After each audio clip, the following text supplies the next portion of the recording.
গলাচিপা ও 10 মিনা নিয়ে পটুয়াখালী 3 আসন, সেখানে জোটের মনোনয়ন পেয়েছেন গণ অধিকার পরিষদের সাধারণ সম্পাদক ও ডাকসুর সাবেক ভিপি নুরুল হক নূর। এরপরও নির্বাচনী মাঠে তিনি একা হয়ে পড়েছেন। বিএনপি জোট প্রার্থী হলেও স্থানীয় বিএনপির বড় অংশের সমর্থন পাচ্ছেন না তিনি, বরং তারা কাজ করছেন বিএনপি বিদ্রোহী প্রার্থী সদ্য বহিষ্কৃত নেতা হাসান মামুনের পক্ষে। দীর্ঘদিন মাঠে কাজ করে পটুয়াখালী 3 আসনে বিএনপির সংগঠন শক্ত করেছিলেন হাসান মামুন। মনোনয়ন না পেয়ে স্বতন্ত্র প্রার্থী হয়ে মাঠে নামেন তিনি। বহিষ্কার হলেও তার পাশে দাঁড়িয়েছে 2 উপজেলার প্রায় পুরো বিএনপি। যদিও এ নিয়ে দারুণ ক্ষুব্ধ নূর। বিষয়টি বিএনপিকে অফিসিয়ালি জানান, ব্যবস্থা নিতে বলবেন বলেও হুঁশিয়ারি দিয়েছেন। তবে সেই হুঁশিয়ারিকে পাত্তা দিচ্ছেন না তারা। ক্রমেই জয়ের পাল্লা ভারী হচ্ছে বিএনপি বিদ্রোহী প্রার্থী হাসান মামুনের।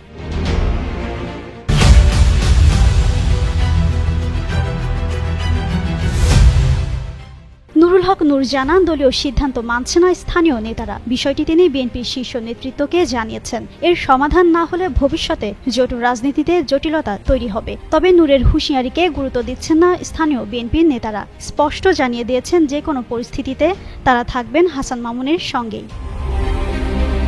এদিকে গলাচিপা পৌর বিএনপির সভাপতি মিজানুর রহমান বলেন, তারা জোট বোঝেন না, তারা হাসান মামুনকেই বোঝেন। 36 বছর ধরে তিনি মাঠে আছেন। আর 10 মিনা উপজেলা বিএনপির সিনিয়র সহ সভাপতি খোরশেদ আলম বলেন, দল বহিষ্কার করলেও তারা হাসান মামুনের পক্ষেই থাকবেন। গলাচিপায় যেখানে ভোট ভাগ, সেখানে 10 মিনায় একক প্রার্থী হাসান মামুন। সব হিসাব মিলিয়ে ভোটের অঙ্কে আপাতত এগিয়ে বিএনপির এই বিদ্রোহী প্রার্থী।